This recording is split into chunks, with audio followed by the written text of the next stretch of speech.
Kami ay naniniwala na ang pagkatao at kagandahang asal ay ang pinagmumulan at batayan ng pag-unlad ng lipunan.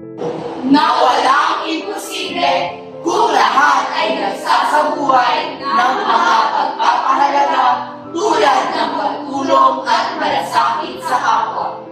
Na ang pagbibigay galang at pagmamahal sa kahit sino man ay nararapat maging bukal sa aming kalooban.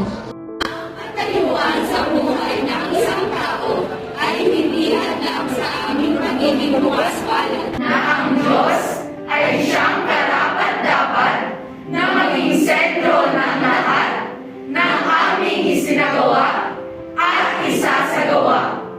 Kaya kami ay nangangako Aming ibabahagi ang oras at dedikasyon sa pagpapalaran ng pangalagaan ng pasyon.